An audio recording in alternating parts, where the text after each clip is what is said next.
Bienvenidos, bienvenidas a Espacio Diverso, un programa dedicado a la reflexión y el análisis de temas relacionados con la igualdad y la no discriminación. Una coproducción entre el Consejo para Prevenir y Eliminar la Discriminación de la Ciudad de México, el COPRED, y Justicia TV. El día de hoy tenemos un tema muy interesante y sobre todo muy importante, el trabajo sexual. Nos interesa mucho sobre todo analizar por qué llamarlo trabajo, por qué regularlo, por qué reconocerlo como trabajo. Y para ello tenemos a tres invitadas que nos van a apoyar, a ayudar a hablar sobre este tema. En primer lugar tenemos a Natalia Lane, que es coordinadora del Centro de Apoyo a las Identidades Trans. Muchas gracias, Natalia. Muchas gracias, Geraldina, por la invitación. Gracias. A Lola Dejavu, que es trabajadora sexual trans y activista de derechos humanos. Muchas gracias. Muchas gracias a ti y a las demás compañeras. Y a María Midori, que viene de la Alianza Mexicana de Trabajadoras Sexuales, AMETS. Muchas gracias, María. Gracias. Pues les agradezco mucho que estén aquí y como decía yo en la introducción, nos interesa mucho hablar sobre el trabajo sexual y la importancia que tiene llamarle trabajo y sobre todo reconocerlo, regularlo y que las garantías y los derechos de las personas que se dedican al trabajo sexual estén garantizadas en ese sentido. ¿Por qué llamarlo trabajo sexual, Lola? ¿Por qué llamarlo trabajo sexual? Porque en realidad es un trabajo. La definición de trabajo es hacer una acción o algún tipo de servicios por un pago como tal. Nosotras lo hacemos, ¿sí? Por lo tanto, nuestras acciones, lo que hacemos, el acompañamiento, los servicios sexuales, eróticos, afectivos que damos, son servicios, nos pagan por ellos. Los ofrecemos, hay una oferta, una demanda y por lo tanto debe ser reconocido como un trabajo. Se le dice que es el trabajo más antiguo del mundo, lo cual primero sería una mentira. Primero hay otros oficios como la ganadería, la pesca, cacería y otro tipo de la agricultura y otras cosas como la sociedad empezó a prosperar. Pero hasta ahorita, en estos tiempos, todos los otras ¿cómo se llama? Condiciones que ya mencioné, sí son reconocidas como trabajos o como generadoras de empleos y tienen derechos, exceptuando a nosotras que somos las personas que ejercemos trabajo sexual. Claro. ¿Por qué no llamarle sexoservicio? Bueno, yo creo que la importancia, como bien menciona Lola, para hablar de trabajo sexual es porque se trata de una actividad remunerada donde hay un intercambio de servicios, es decir, pues un acompañamiento sexual, afectivo y erótico, y nosotras no estamos al servicio del cliente, sino más bien estamos en una actividad remunerada donde se nos paga una cantidad determinada. Evidentemente, en este intercambio de acciones existe un consenso, existe un acuerdo por parte del prestador o la prestadora de servicio, en este caso de una persona trabajadora sexual y un cliente o una clienta, ¿no? Claro. Entonces creo que lo importante de no nombrarlo como sexoservicio es porque apelamos a no construir imágenes y estereotipos de servilismo, ¿no? Claro. De que nosotras estamos sirviendo, digamos, de alguna manera como objeto a el cliente o la clienta, sino más bien es la prestación de una actividad remunerada con un acuerdo mutuo, ¿no? Claro, como un trabajo. Exacto. Prostitución. ¿Por qué no llamarle prostitución? Yo creo que todas estas palabras, prostitución o formas de definir como la misma actividad que prostitución, sexoservicio, trabajo sexual, obviamente, bueno, el lenguaje es importante, ¿no? Cómo se están nombrando las cosas, justo lo que viene mencionando Natalia con respecto a cómo se entienden los conceptos, ¿no? Entonces, creo que, por ejemplo, prostitución es un concepto que ya está permeado de un montón de cosas negativas, tiene como ahí un halo oscuro que la hace una palabra que ya de facto uno empieza a pensar como todo esto que engloba la palabra prostitución, que incluye no solamente el trabajo sexual, sino como toda esta cuestión de explotación sexual o de trata con fines sexuales, etc., etc. Entonces, creo que por eso es como importante como tomar en cuenta esa carga en el lenguaje para poder discernir entre estos conceptos y entender por qué es importante posicionarse desde la idea del trabajo sexual, por ejemplo, Claro. ¿no? Desde... Y el estigma que trae el tema de la prostitución. Sí, Lola, Mira, adelante. también hay una situación muy importante. Sí. Hablar de la prostitución es hablar de una manera muy ambigua, porque está desde la prostitución que es legal, Exacto. que debería de llamarse trabajo sexual, a la prostitución ajena o ilegal. Esto se llama trata de personas, entonces tampoco debería de llamarse prostitución ajena. Es trata de personas y así está considerado por acuerdos y por muchos organismos internacionales. Hablamos también de diferentes formas, por ejemplo, la prostitución infantil también es un delito, trata de personas de menores de edad con fines de explotación sexual o de explotación laboral o de otras muchas formas de explotarlos, pero son delitos. No podemos mencionar cada uno como si fueran igual. Y aquí es donde muchos movimientos de derecha o conservadores o la misma iglesia nos han englobado y nos han estigmatizado. Prostitutas, es raro que nos digan prostitutas, es más, de putas, y perdón por la palabra, no nos bajan. Sí, sí. Sí, entonces es una realidad y es un peyorativo que viene desde esa palabra. Entonces, ¿por qué seguir utilizando? En 1991, Ana María Casimiro, con Humanos del Mundo, ante la Cámara de Diputados, pidió que el término, como era muy peyorativo, contra de las compañeras, se cambiara sexo servicio. Desde entonces se le conoce como sexo servicio, se le empezó a conocer como sexo servicio, pero como bien lo menciona Natalia, no servimos a nadie, y la servidumbre tiene dejos de esclavitud. Entonces debemos de dejar de utilizar palabras que lo que hacen es ponernos una etiqueta, volvernos a criminalizar, a estigmatizar y sobre todo a perseguir. Sí. Porque todo lo que es estigma y discriminación viene en contra de nosotras.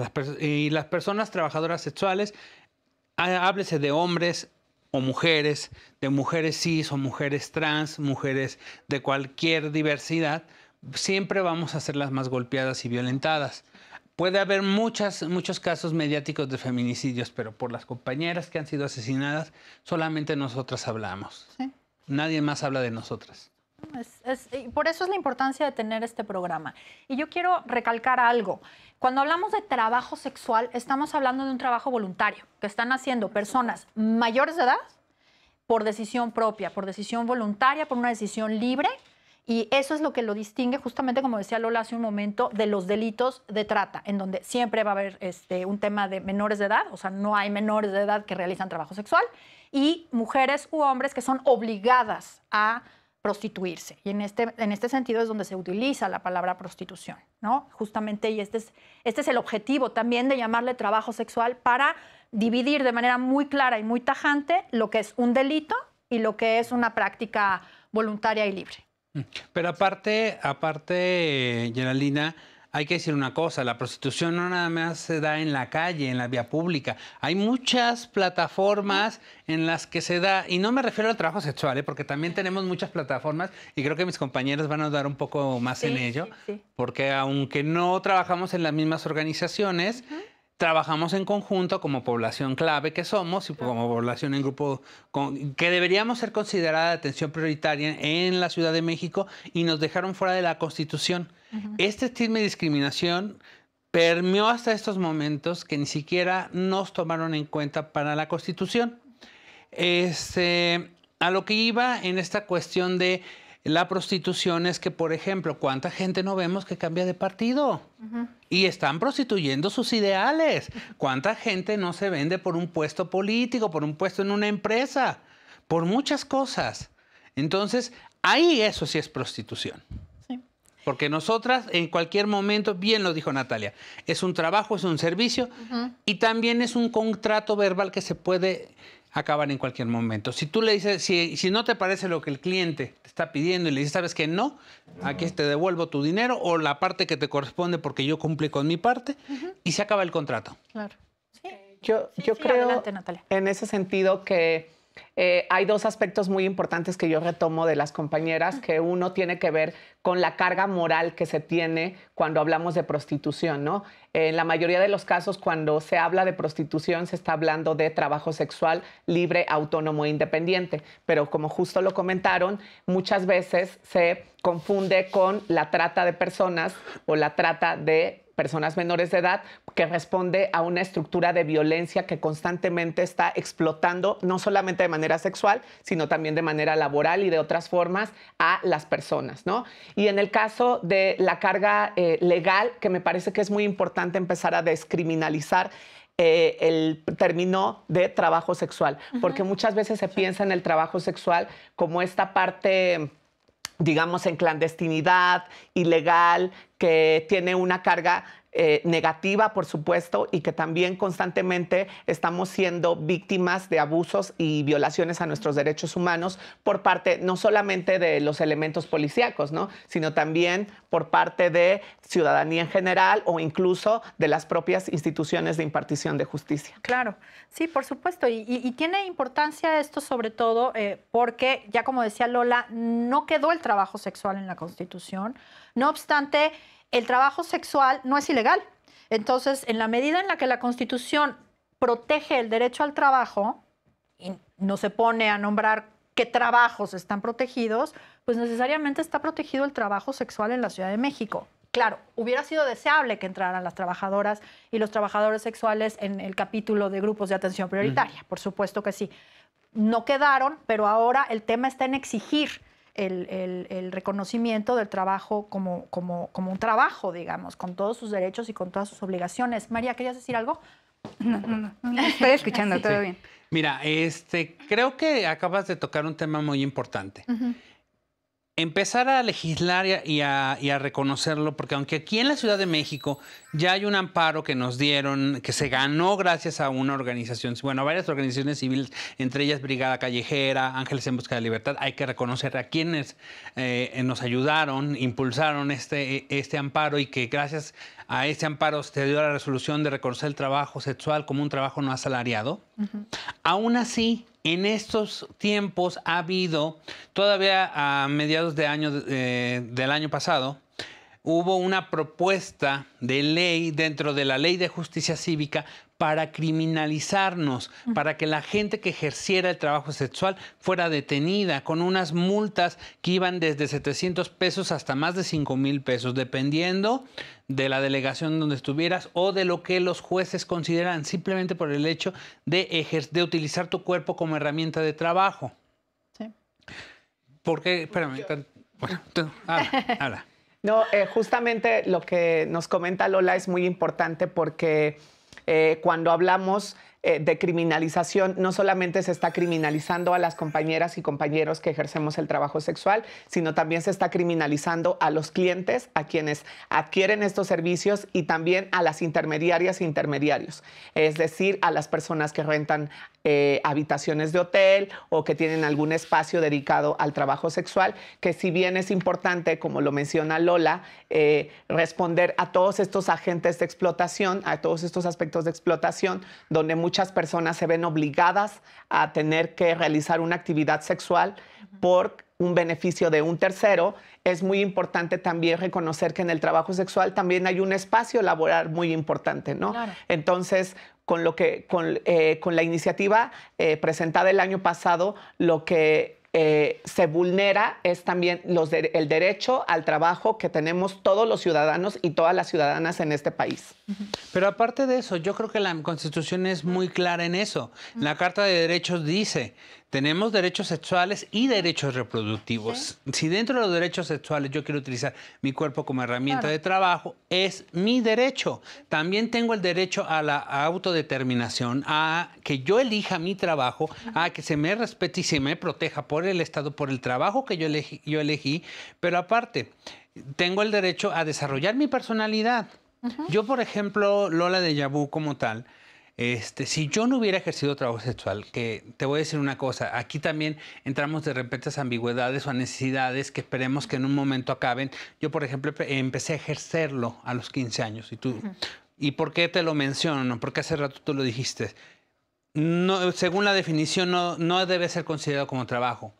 Pero cuando te corren de tu casa y no te queda otra cosa como para subsistir y encuentras esa puerta, dices, de aquí soy. Y gracias a que yo ejercí trabajo sexual y me violaron mis derechos, estudié preparatoria, universidad, he ido a 3 continentes ya, a más de 20 países, he hablado en organismos internacionales sobre nuestros derechos, no solamente como población trans LGBT, sino también como poblaciones de mujeres y trabajadoras sexuales, migrantes y muchas poblaciones más. Entonces, para mí el trabajo sexual me ha dado esa oportunidad.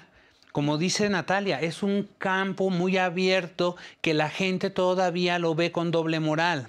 Esta cuestión de, por ejemplo, decir, yo tengo derecho a abortar, pero no puedes utilizar tu cuerpo para sacar dinero por sexo. Claro. Porque entonces tú eres parte del patriarcado. Entonces, ¿dónde está la lógica? O que nos dices, eres parte del neoliberalismo o estás replicando toda esta cuestión patriarcal. ¿Cuántos trabajos no forman parte de una o cultura cuántos trabajos no capitalista? necesitas ejercerlos para subsistir? Sí, porque dicen que lo nuestro no debería ser considerado cuando es una forma nada más para sobrevivir. Pues ¿cuántos trabajos no lo son? Por supuesto, por supuesto. Yo creo que hay una forma muy particular en la que se narran las historias de trabajo sexual que bien mencionan, que tiene que ver con esta parte de que el trabajo sexual es un espacio vacío, oscuro, profundo, donde no hay posibilidades de alegría, ¿no? Y yo escucho a compañeras como Lola, compañeras como María, y escucho sus historias y me doy cuenta que también son historias de resistencia, historias donde hay alegría, donde hay felicidad, donde hay apuesta política, donde las compañeras cada vez estamos más politizadas, y a mí me genera un poco de curiosidad cuando las personas dicen que nosotras estamos explotando nuestro cuerpo. Yo creo que en las dinámicas capitalistas, la modernidad, me parece que yo veo más explotación en un trabajador que tiene que estar durante largos periodos expuestos a condiciones laborales infrahumanas, que se exponen a 10, 12 horas de trabajo.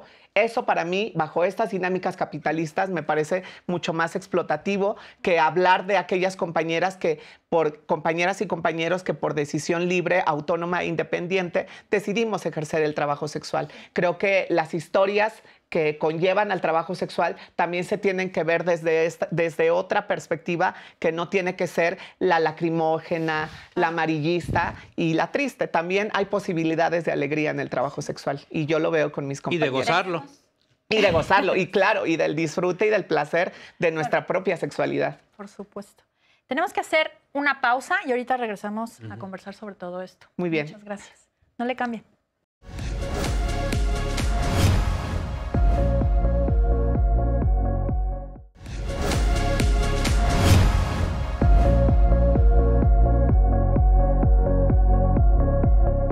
¿Qué tal? Estamos ya de vuelta aquí en Espacio Diverso. Estamos hablando sobre trabajo sexual, la importancia de reconocer este trabajo como un trabajo voluntario que se realiza de manera libre y decidida y de su regulación. Nos acompañan 3 invitadas muy importantes, muy especiales, y pues estábamos hablando justamente sobre cómo se ejerce el trabajo y empezar a desmitificar, digamos, esta perspectiva obscura, como la llamabas, de la tristeza y de pues sí, de un ambiente estigmatizado y lleno de violencias, ¿no? Me gustaría que siguiéramos platicando sobre esto en este corte. Yo creo que...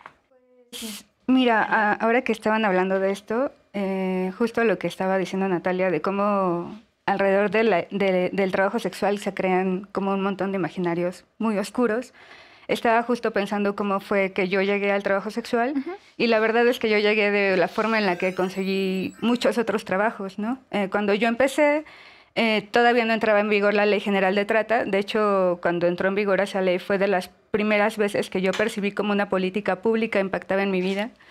Y recuerdo que cuando yo empecé, todavía se podían hacer estos anuncios en el periódico de servicios sexuales, y había muchas casas de citas en aquel entonces.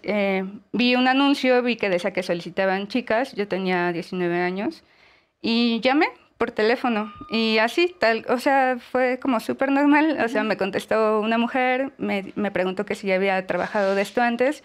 Le dije que no, que era la primera vez. Y me dijo, ¿ya sabes de qué se trata? Le dije que sí. Me dijo, bueno, sí, bueno, ella me explicó de todas maneras, aquí damos servicios sexuales, bla, bla, bla. Me explicó una serie de condiciones como un horario y qué sé yo. Y me dijo, puedes venir cuando quieras, te doy la dirección. Y ya, o sea, yo fui, recuerdo que solo me pidió como que llevara una identificación para acreditar que era mayor de edad. Y ya, fue todo. Entonces, y dentro del trabajo también es como, bueno, una llega ahí también. No quiere decir que porque una se decidió a dar el paso de entrar al trabajo sexual, quiere decir que ya se sacudió toda esa serie de estigmas que traemos precargados a partir del imaginario del que estamos hablando. Y yo entré al trabajo sexual todavía con esa carga, ¿no? Y cuando entras con esa carga vas reproduciendo ciertas cosas, ¿no? Como estas ideas de que el que paga manda, o una serie de cosas que tú sobre la marcha tienes que ir rompiendo. Y pues yo lo fui rompiendo a partir de que me fui politizando, ¿no? A partir de que trabajé 3 años en casas de citas y de pronto entra en vigor esta ley que se supone que es una ley para proteger personas y en realidad lo que hizo fue que creó un vacío en el que ya se cerraron espacios de trabajo y muchas tuvimos que emigrar.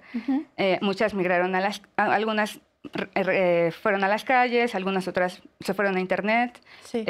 Algunas otras se fueron al Estado de México a trabajar en no sé, a fichar o cosas así. Ajá, entonces, cuando el Estado de México pues es un lugar como bien peligroso también, ¿no? Claro. Entonces, en muchas, precisamente el clandestinizar el trabajo sexual justo, sí. nos orilla como a irnos a lugares todavía más clandestinos, más peligrosos. Es justamente la importancia de la regulación y del reconocimiento del trabajo sexual como trabajo, ¿no? Porque en la medida en la que se desprotege a las personas que lo están ejerciendo, pues justo eso, ¿no? Se va a la clandestinidad, se va ahora sí a lo oscuro, en donde no hay manera de proteger. Claro. Justamente era otro tema de los que queríamos platicar. Ahorita en el corte estábamos conversando sobre el tema de la criminalización del trabajo sexual que se había bueno, pues redictaminado en la Ley de Justicia Cívica de la Ciudad de México y la que se presentó, se habló sobre la criminalización de los clientes. Mira, ahí yo primero que quisiera volver a retomar lo que pasó cuando quisieron criminalizarnos a nosotras. ¿Sí? ¿Por qué? Porque esta iniciativa de querer criminalizarnos que se hizo el año pasado por los diputados de Morena y el PAN, ¿qué fue lo que pasó? Impactó directamente en otras ciudades. Por ejemplo, ahorita está el bando de policía y buen gobierno, porque así se llaman los reglamentos locales, no son leyes, son reglamentos. Por ejemplo, el de Mérida, que salió en base a eso y donde podían detener por faltas a la moral a cualquier persona que estuviera incitando a ¿cómo se llama? O ofertar a servicios sexuales. Entonces, cuando lees esa ley, tú dices, bueno, entonces una terapeuta sexual, una psicóloga que esté hablando, entonces ya la pueden detener. O, por ejemplo, ¿cómo se llama? Un bailarín, un modelo, un actor, lo van a poder detener porque, perdón, pero todo está sexualizado. O sea, si creemos que un obrero no utiliza su cuerpo para poder trabajar, aunque sea cargando los ladrillos, o una doctora no utiliza su cuerpo para sus manos o demás para hacer sus funciones, entonces el trabajo lo estamos viendo bajo moral. Entonces salen esas iniciativas y en muchos estados somos el peso de cambio, somos a quien primero golpean, pero aparte de quien más ganan dinero. ¿Por qué? Porque es más fácil llegar y detenernos. Yo me acuerdo que, por ejemplo, en Zapopan, Jalisco, y en Guadalajara hay una zona donde se junta Zapopan, Guadalajara, yo no me acuerdo cuál es otra ciudad, pero son 3 ciudades que se juntan en una esquina. Entonces, cuando venía la policía de Guadalajara, te brincabas a Zapopan, y cuando venía la de Zapopan, te brincabas a la otra, y así estabas toda la noche, que es por donde está Plaza del Sol. Pero por tope, Si te agarraba la policía tenías que darles 750 pesos. Y te estoy hablando de hace casi 15 años, ¿eh? Ahorita no sé en cuánto esté la cuota. Pero si te detenían la primera vez, pagabas 1,500 pesos de multa para poder salir a las 36 horas. No para salir inmediatamente, no, para salir a las 36 horas. La segunda vez que te agarraban, se iba duplicando y así se iba duplicando cuando decías, oye, pues ya mejor compro una casa dentro de los separos, me sale más barato. Claro. Y así han sido las iniciativas. Sí. Y ahora pretenden quitarnos a los clientes, hacer este modelo nórdico que se ha estado reproduciendo en varios lados, donde, ok, bueno, respetamos a las mujeres u hombres que quieran ejercer el trabajo sexual, pero a cualquier cliente que se les acerque lo metemos al bote. Claro, no, pero además eso es peligrosísimo porque traslada el centro de la negociación, ¿no? Claro, a mí me llama mucho la atención con lo que comentan las compañeras, cómo tanto la Ley de Cultura Cívica presentada el año pasado que criminalizaba a los clientes, a los intermediarios y a las trabajadoras sexuales con criterios realmente absurdos y abstractos, ¿no? Que tenían que ver con criterios que podían determinar los propios elementos de la Secretaría de Seguridad Ciudadana o los impartidores de justicia. Y también la Ley General de Trata, me llama la atención cómo estas propuestas legislativas pues impactan nuestras vidas, ¿no? Sí. Creo que cuando hablamos, a mí me gustaría hacerle un llamado a los legisladores a que entiendan que estas leyes se traducen a vidas, se traducen a dignidades, se traducen a violaciones de derechos humanos. Y contemplar que también los sujetos y las sujetas estamos atravesadas justo por un lenguaje de derechos humanos que utilizamos nosotras que tiene que ver con el concepto de interseccionalidad, ¿no? Aquí tenemos dos grandes, maravillosas mujeres trans, mujeres cisgénero, que ejercen de maneras muy diversas el trabajo sexual. El trabajo sexual se puede ejercer en la calle, en el espacio público, pero también en muchos casos se sigue ejerciendo en casas o en centros nocturnos o de recreación, o también se ejerce vía redes sociales o en plataformas digitales. Y es importante que estas leyes contemplen todas esas especificidades porque están respondiendo a una realidad que ya nos alcanzó, ¿no? Claro. Creo que mucha de la reacción que tienen los grupos ultraconservadores que mencionaba Lola, de los partidos políticos, de los grupos extremistas religiosos, es justo...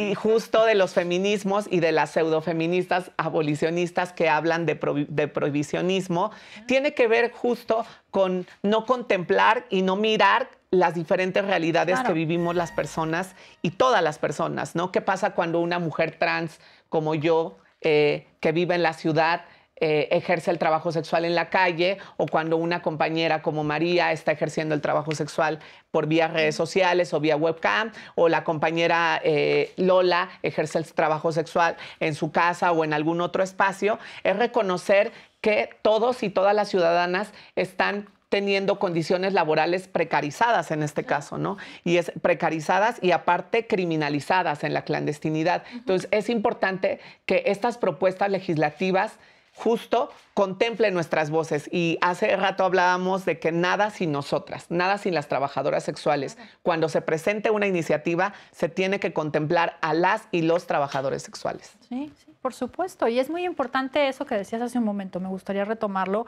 porque desde el abolicionismo se piensa que de un plumazo se puede prohibir el trabajo sexual sin tomar en consideración que existen personas detrás que están ejerciendo ese trabajo sexual y que no solamente quieren continuar ejerciéndolo, sino que en muchas ocasiones es lo que hacen, ¿no? Y entonces pensar, digamos, de una manera un poco ilusa que se protege a las personas que están ejerciendo el trabajo sexual a través de su prohibición, pues me parece que es una mirada que no toma en cuenta la realidad. Mira, es mandarnos al matadero. Sí. Es mandarnos al matadero.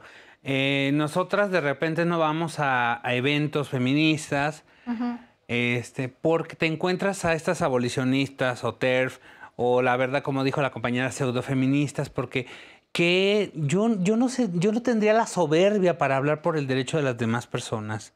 O sea, perdón, a lo mejor puedo tener una agenda muy interseccional, en derechos y hablar de todas las poblaciones, pero yo no diría, yo tengo más derechos o yo que estoy desde este lado, tengo que hablar por ti y Una tú te postura callas. paternalista, ¿no? Exactamente, y ni paternalista, o sea, es criminalizadora, es violadora de derechos humanos. O sea, no te puedes decir defensor de derechos humanos si nos estás violando los derechos humanos. Es una cuestión muy importante que sí debemos retomar, porque como la Constitución de la Ciudad de México, la que hasta ahorita se considera la carta más avanzada en derechos, nos dejó afuera.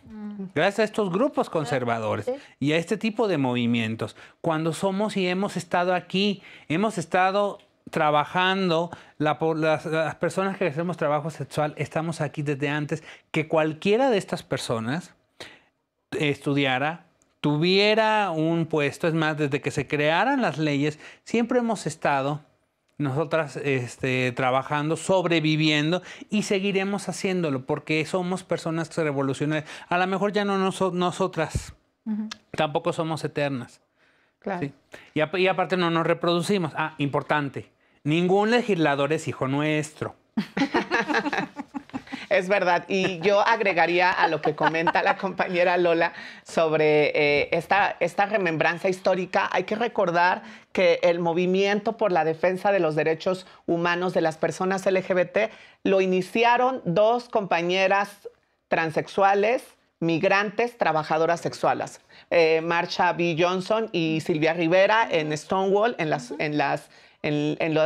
las disputas de Stonewall con la policía y los enfrentamientos, fueron las compañeras trabajadoras sexuales trans quienes se pararon en el espacio público a defender los derechos de toda la población sexodiversa. Eso es muy importante, tener en cuenta la memoria histórica. Y creo que una de las particularidades que tiene el trabajo sexual es que es autogestivo y es autónomo. Por eso nosotras hablamos mucho del concepto de libertad, autonomía e independencia en el trabajo sexual, porque creo que la lucha que tenemos las trabajadoras sexuales y los trabajadores sexuales no dista mucho de la lucha que tienen las compañeras feministas por el derecho a decidir sobre su propio cuerpo, ¿no? Claro. Por el aborto, por sistemas de salud que las ayuden a que no nos maten. Y creo que en ese sentido, lo que comenta Lola sobre la violencia estructural que está permanentemente permeada en las trabajadoras sexuales, a veces se invisibiliza.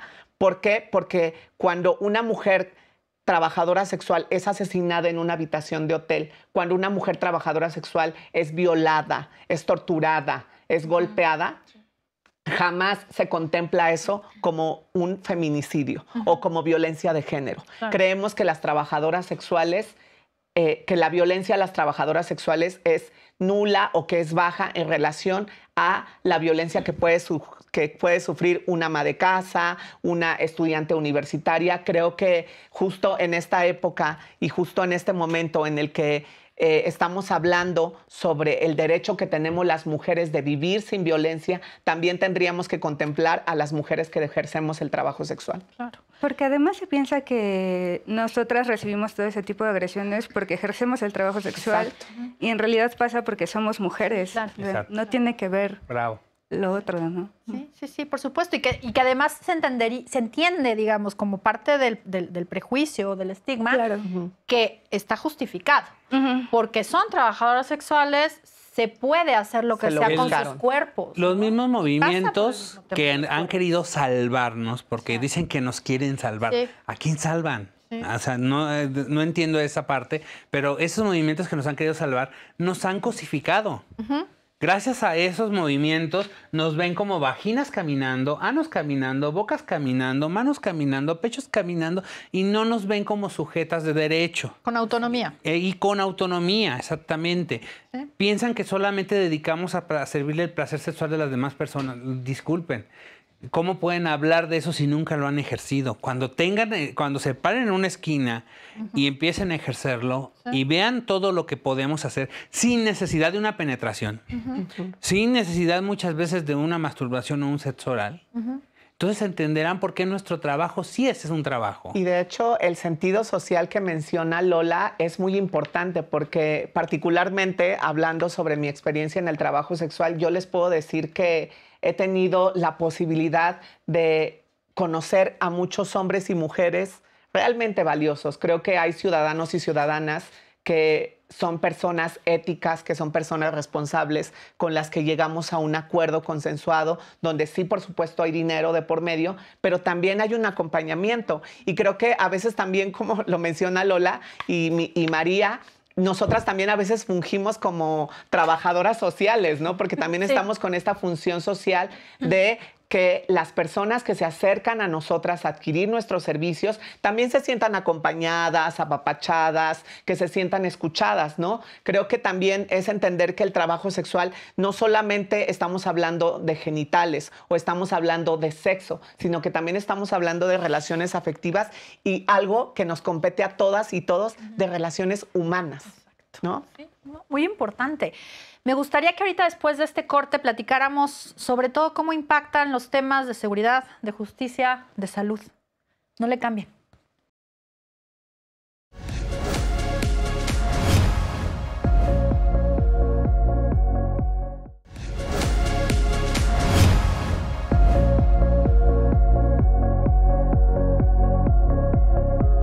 Bien, pues estamos de vuelta en Espacio Diverso y estamos hablando sobre trabajo sexual. Y justo este último bloque del programa queremos dedicarlo a hablar sobre los estigmas, la discriminación que se sufre en el acceso a los derechos, en el acceso a la justicia, en el acceso a la salud, en el acceso a la educación, en general las violencias institucionales. Bueno, Lola.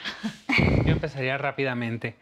Te voy a hablar desde mi experiencia. A la semana desde que yo empecé a ejercer trabajo sexual, a mí me habían detenido, me habían paseado por toda la ciudad en donde yo trabajaba, exhibiéndonos con megáfonos las patrullas, diciendo aquí vienen los putos que están propagando el SIDA en tal calle que era donde trabajábamos.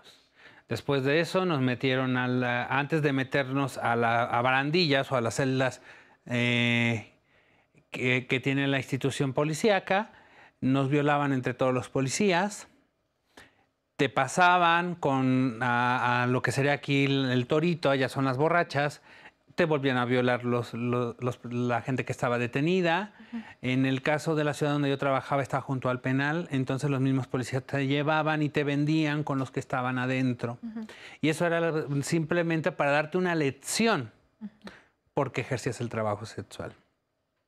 Yo en lo personal, por ejemplo, puse quejas contra los policías por esas detenciones arbitrarias, esas violaciones de derechos humanos y esas violaciones que me hicieron, porque la verdad te juro que después de las 300 dejé de contar. O sea, te puedo decir que a mí ningún cliente me ha violado, pero los policías sí. Gracias a que puse esa queja, a mí me intentaron asesinar. Que hoy por hoy, después de 21 años, cuando yo acudí al hospital de esa ciudad, salió el médico de guardia, viendo que mi pierna estaba partida en dos con los huesos de fuera, me dijo, retírese por favor, personas como usted no las podemos atender porque nos puede contagiar de SIDA a los demás compañeros, a los demás enfermos, vaya, vístase de hombre, casi me dijo, cásese, tenga hijos, demuéstreme usted que es un machito, para poderlo atender, y si se dedica a la prostitución, en ningún hospital lo van a atender. Entonces yo me tuve que retirar. Vivo con una discapacidad en mi pierna. Tengo daños que se me han hecho crónico-degenerativos y que me van a seguir afectando y que en un momento pueden llegar a matarme, gracias a toda esta violencia que ha habido. Y lo vuelvo a insistir, no fueron los clientes, no fue la sociedad, fueron las instituciones, fueron los medios de comunicación que cada vez que nos subían a estas patrullas nos tomaban fotos y nos subían a los periódicos diciendo aquí están la banda de homosexuales idosos y drogadictos cuando eran compañeras, aquí están las putas y viven en tal lado, y así salíamos en los medios de comunicación. Y lo peor es que seguimos saliendo, nos siguen golpeando, nos siguen violentando. Las instituciones de repente no nos toman en cuenta.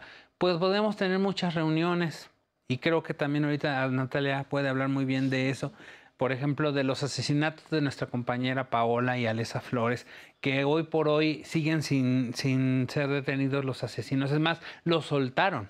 Teniéndolos, los soltaron, como muchos casos más que hay, y sigue hoy en día que no le han dado una respuesta. Y ha habido ahorita, por ejemplo, falta de posicionamiento de la ombudsperson de la Ciudad de México en el tema de trabajo sexual. Nacheli Ramírez no ha salido a decir que somos personas y que tenemos derechos humanos y que tenemos derechos laborales. Y así te puedo hablar de muchas instituciones donde hay iniciativas de legisladores para proteger nuestros derechos, pero al mismo tiempo hay un movimiento amplio que les impide o que está en contra de estas iniciativas, y es una mayoría. Entonces, esa violencia institucional la vivimos prácticamente desde que salimos, desde que nos subimos al metro, porque también la gente no entiende que no solamente en la Ciudad de México, sino en todos los demás municipios de la República Mexicana, ser una persona trabajadora sexual no es solamente para nosotras un trabajo, se convierte en una identidad, claro. Porque los mismos policías que te ven en la noche trabajando en una esquina y te ven en el día, te pueden detener, te pueden golpear, te pueden asesinar. O igual, si un cliente te vio en la noche trabajando en una esquina, en el día, si te ve, te puede decir, oye, me interesa un servicio tuyo. O sea, somos trabajadoras sexuales las 24 horas del día. Claro. En nosotras está decidir si nos vamos con el cliente o no, pero para los policías somos trabajadoras para violarnos nuestros derechos, vivir de nosotras y vivir de nuestros clientes. Totalmente. A mí me parece muy grave lo que comentan las compañeras y lo que comenta Lola, porque nosotras desde el Centro de Apoyo a las Identidades Trans hemos identificado graves violaciones a nuestros derechos humanos, a los derechos de la población que ejerce el trabajo sexual en la Ciudad de México, y que tiene que ver con 3 áreas. El área de salud, cuando justo se niegan los servicios no solamente de prevención de VIH, VPH, ITS y otras enfermedades que son consideradas o infecciones de transmisión sexual, porque a veces se tiene esa idea de que las trabajadoras sexuales y los trabajadores sexuales son quienes portan las enfermedades o las infecciones de transmisión sexual, cosa que es totalmente errónea de acuerdo con datos de la Organización Mundial de la Salud, con datos de los sistemas de salud de México y de América Latina y de Censida. Entonces, no solamente se centra en negar el servicio a las compañeras, sino tampoco hay un acompañamiento integral a su salud, ¿no? Es decir, ¿qué pasa cuando una trabajadora sexual tiene una enfermedad crónica degenerativa? ¿Qué pasa cuando tiene problemas ortopédicos? ¿Qué pasa cuando una compañera o compañero tiene problemas gastrointestinales? Es decir, mirar la salud de las trabajadoras sexuales es mirarla de una forma transversalizada, ¿no? Donde no solamente hablemos de ITS y de VIH, sino que también hablemos de una salud integral como cualquier otra ciudadana. Y en el caso de seguridad y acceso a la justicia, creemos que hay graves violaciones a derechos de las trabajadoras sexuales especialmente, porque desde el primer momento, como bien lo menciona Lola, que nosotras nos acercamos a querer presentar una queja, algún elemento de la Secretaría de Seguridad Ciudadana, algún policía, alguna patrulla, encontramos el prejuicio y el estigma, ¿no?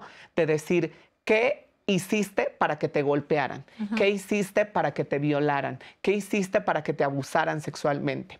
Y a partir de ahí, la cadena va creciendo con los agentes del Ministerio Público que no quieren tomar las declaraciones de las compañeras trabajadoras sexuales, y hasta esta cadena llega hasta los jueces y los sistemas de impartición de justicia más altos, ¿no? A las jueces y a las juezas y a los jueces que no pretenden y no les interesa legislar sobre derechos de las compañeras trabajadoras sexuales. Entonces creo que es muy importante que los legisladores y que la ciudadanía en general tengamos mucha atención en esas áreas, ¿no? Sobre todo cuando hablamos de derechos de las trabajadoras sexuales, ¿no? Que es seguridad, salud y acceso a la justicia, porque solo de esa manera vamos a encontrar justicia restaurativa, servicios y ser incluidas en programas sociales y acceso también a una ciudadanía, como bien lo decía Lola, una ciudadanía plena, digna, en donde podamos ser sujetas y sujetos de derechos. Sí, por supuesto. María.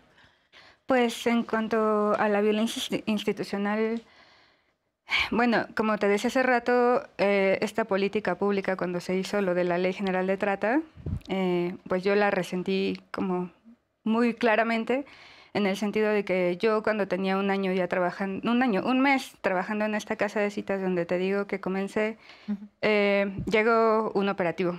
Pues era obviamente la primera vez que a mí me pasaba esto. Y pues para mí todo me recuerdo que fue, no entendía nada porque no, obviamente no era el protocolo que debía hacer, ¿no? Recuerdo que llegaron, la dueña de la casa, o quien en ese momento me contestó el trabajo, me contestó el teléfono y me empleó después, era una señora que ella también trabajaba. Ella también ofrecía trabajo sexual en la casa y bueno, en este asunto de la criminalización no solamente nos toca a nosotras y a los clientes, sino también a la gente que está trabajando ahí, ¿no? Que la que limpia la casa, el que cuida la puerta, si hay alguien que nos cocina, quien nos cocina, también se lo llevan, ¿no? Entonces, como nosotras todas éramos pocas mujeres, éramos 4 mujeres que estábamos ahí laborando y recuerdo que nos dijeron que íbamos a rendir una declaración. Obviamente todas dijimos que estábamos ahí trabajando, que nadie nos cooptó, que nadie nos engañó, todas llegamos ahí por decisión propia, pero ahí apareció la extorsión. Que no eran forzadas. Ajá, y ahí apareció la extorsión, como si tu familia no sabe a qué te dedicas, les vamos a decir porque... Y si no... Va a salir en los medios. Sí, y si no me firmas esta declaración que dice esta otra cosa, que dice que ellos te estaban ahí obligando, que tú estabas ahí obligada, que no sé qué, pues entonces tú también te vas para adentro, ¿no? Mucho terror psicológico. Claro, entonces yo obviamente estaba súper asustada. Y yo veía que mis compañeras ya no la pensaban mucho, ¿no? Dijeron, está bien, firmo, ¿no? Claro.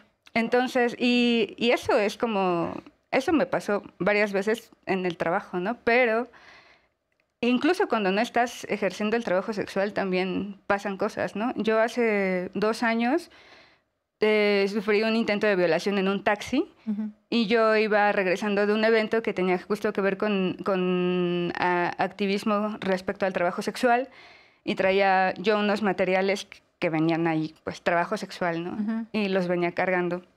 Entonces, el taxista de alguna forma se dio cuenta del material que yo llevaba y empezamos a hablar del tema.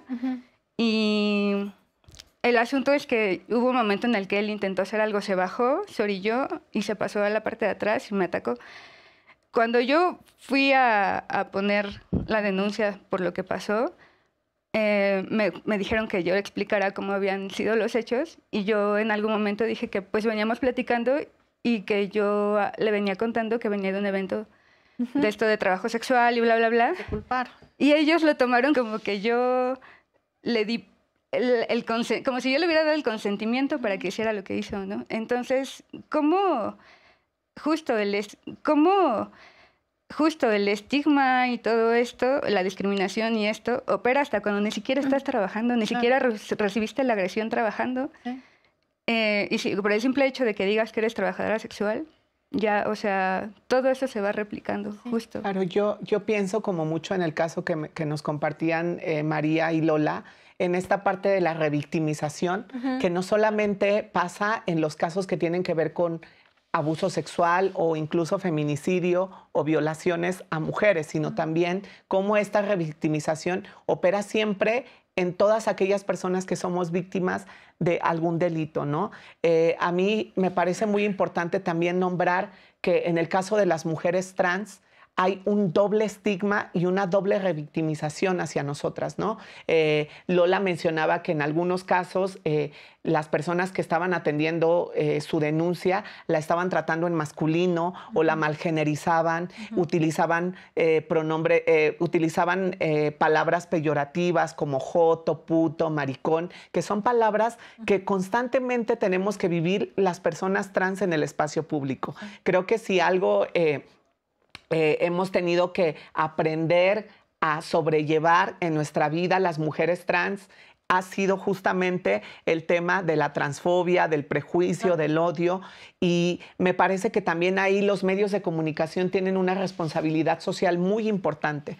Por eso cuando salen casos como los de Ingrid Escamilla, cuando salen casos como los de Paola Ledesma, Alessa Flores y otros casos de feminicidios o de violencia sexual a mujeres o violencia física, también los medios de comunicación tienen una responsabilidad de, uno, no malgenerizar a las personas, en el caso de las personas trans, de las mujeres trans, no negar la identidad de género de las personas, tampoco revictimizar a las víctimas que fueron justamente las trabajadoras sexuales, pero también las amas de casa, pero también las estudiantes. Creo que hay una narrativa del dolor como una especie de espectáculo mediático en periódicos locales, en periódicos nacionales, y estamos hablando de que se está lucrando con el dolor, con la vida y con la dignidad de las víctimas. Creo que es importante que también dentro de esta violencia institucional nombrar a los medios de comunicación como un agente importante, y creo que por eso... Exacto, por eso creo que es muy importante y felicito justamente este programa porque trae estos temas que son para visibilizar, ¿no? Claro. Que sean un granito de arena para poder quitar esos prejuicios y ese dolor que atravesamos las personas, ¿no? Por supuesto. Sí, tú querías decir algo, Lola. Mira, lo más importante es, al igual de como lo que le pasó a María Midori, o casos como los míos, ¿cuántos casos no hay ahorita de personas detenidas? De personas que quisieron juntarse y defenderse hasta estas violencias institucionales y estas violencias sociales, porque sí, también nos faltó eso, porque muchas veces sí, sufrimos violencias, no son tan constantes como la gente los pensara, pero de repente de unos chamacos estúpidos que de repente se pusieron tomados y pasan y te avientan huevos cuando estás trabajando en una esquina, botellazos, o con estas pistolas del gotcha que duelen horrible y te dejan las marcas casi de por vida. Total. O sea, no solamente en esas ocasiones que hemos sufrido violencia, nosotras hemos tenido esa necesidad de reunirnos.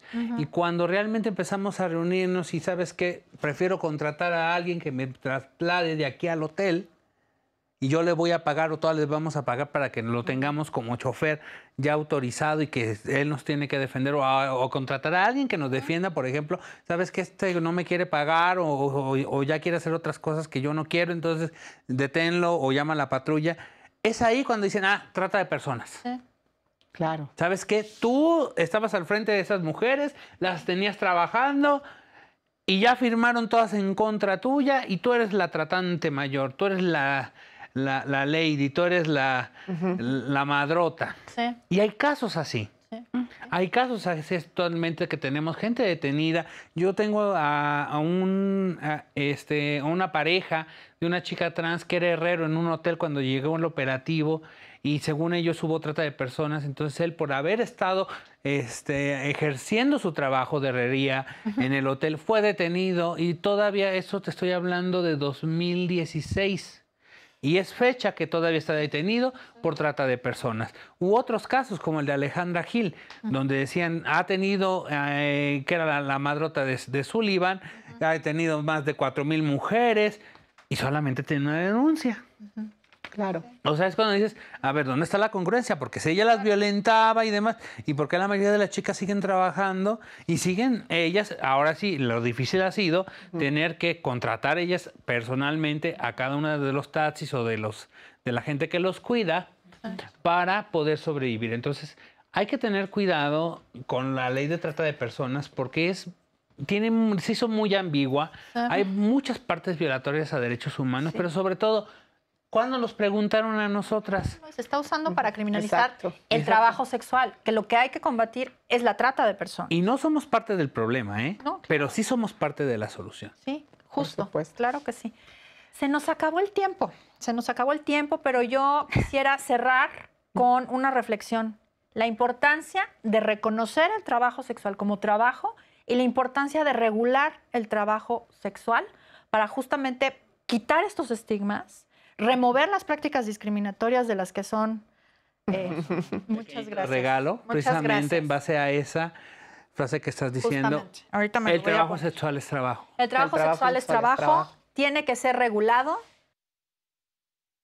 Tiene que tener los mismos derechos y las mismas obligaciones que cualquier persona que está desarrollando un trabajo. Y sobre todo que esto desemboque en un ejercicio efectivo y en un ejercicio garantizado de sus derechos, porque como ya decían todas y cada una de ustedes, son personas que están trabajando y sobre todo son personas con autonomía y libre desarrollo de la personalidad.